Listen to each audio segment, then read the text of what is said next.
Hello to everyone. Welcome in the secret place. This is your Pastor Yeti. Psalm 19 responds to God's majesty. I'm going to read it to you. By the way, I hope all is well with all of you. How do you reflect on this Lenten season? In what way do you do it? There are so many ways. And we're all so different to walk the pilgrimage on our way to Easter, right? So may this for you a learning process, a transforming process. I'm going to read to you Psalm 19. The heavens declare the glory of God. The skies proclaim the work of his hands. Day after day they pour forth speech. Night after night they reveal knowledge. They have no speech. They use no words. No sound is heard from them. Yet their voice goes out into all the earth. Their words to the ends of the world. In the heavens God has pitched a tent for the sun. It is like a bridegroom coming out of his chamber, like a champion rejoicing to run his course. It rises at one end of the heavens and makes its circuit to the other. Nothing is deprived of its warmth. The law of the Lord is perfect, refreshing the soul. The statutes of the Lord are trustworthy, making wise the temple. The precepts of the Lord are right, giving joy to the heart. The commands of the Lord are radiant, giving light to the eyes. The fear of the Lord is pure, enduring forever. The decrees of the Lord are firm, and all of them are righteous. They are more precious than gold, than much pure gold. They are sweeter than honey from the honeycomb. By them your servant is warned, and keeping them there is great reward. But we can discern their own errors. But who can discern their own errors? Forgive my hiding faults, and keep your servant also from willful sins. May they not rule over me. Then I will be blameless, innocent of great transgression.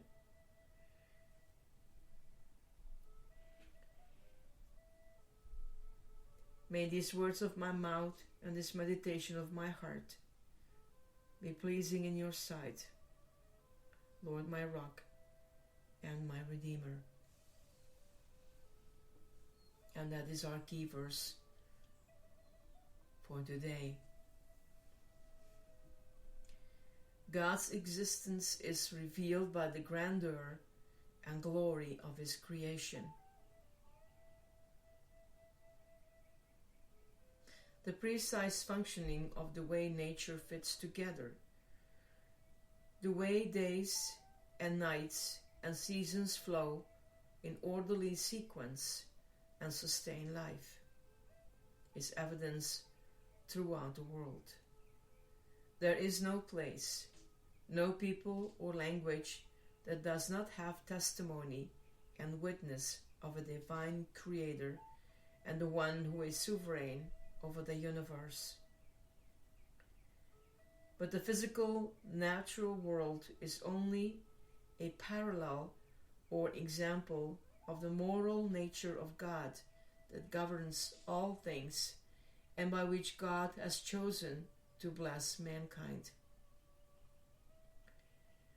Unfortunately, these principles are largely ignored by society in its humanistic tendency to choose one's own concept of what is right or wrong. Well, they are essential if an individual is to find blessings and fulfillment in life. The psalmist continues a beautiful poetic description in enumerating these comprehensive and distinguished guide that make everything fit together spiritually and practically. 1. The law of the Lord is perfect. Following it, it is what restores us to fellowship with the Father and keep our souls in tune with Him. 2. The testimony of the Lord is sure. Following it gives us wisdom for the choices and decisions we make. It is not complicated, but available to the simple.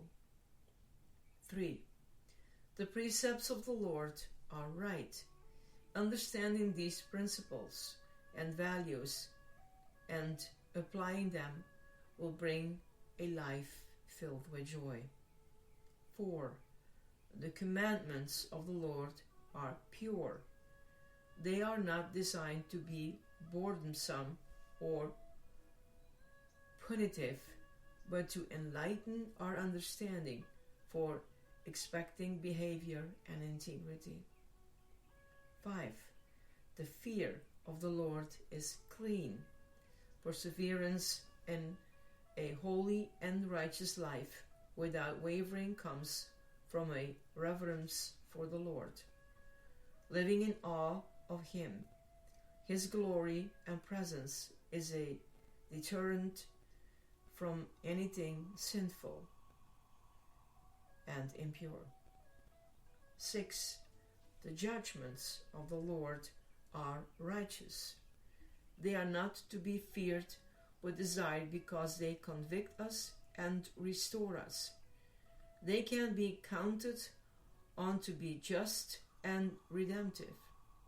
God does not simply ignore us before they are of more value than gold and more precious than the most delicious delicacy is to the flesh. Because God has revealed His law, precepts, commands, and judgments, we can now and we can know how to live and be assured of great reward in following them. They serve as a warning for what we should avoid and the consequences of choosing a way contrary to how God has instructed us. However, there is a danger of presumptuous sin. We are not capable of discerning our own errors and can easily presume to be walking in righteousness while living accordingly to fleshly and self-serving desires. That is why not only outward behavior but also the meditations of our hearts expressed in the words of our mouth need to be acceptable to God.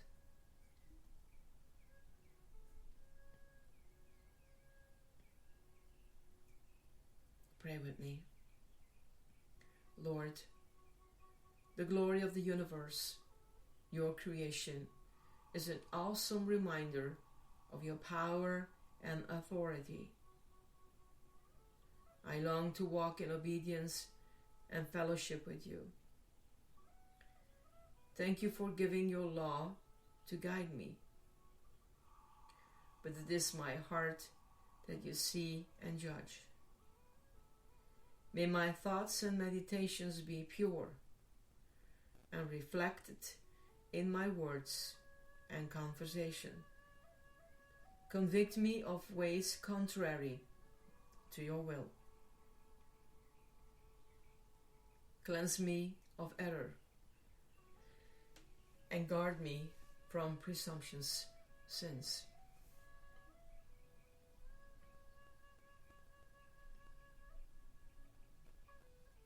I pray this in Jesus' name.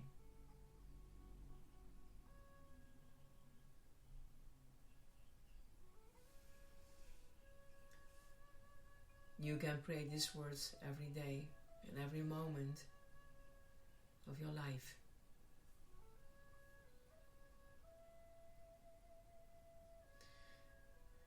Sometimes I think we make it all too difficult. It could be a pressure from outside, or sometimes a wrong authority that hangs over us that we feel that we must. But with God, we have the freedom to accept Him or to reject Him, to love Him or to sign off on everything that He gave through His Son. Sometimes we are pushed in a certain direction as we follow someone that we can or should trust, that we think we could trust. And then something unfolds what is not okay. But that is life. Life can have mistakes. Life can have traps we fall in, and so on. That's why it is important to pray that your thoughts and meditations will reflect how your relationship is with God and what you need to be changed. Let wrong authorities not control our lives, but the pure intimacy of the Almost High God in your life. Blessings and love. Enjoy life. Bye.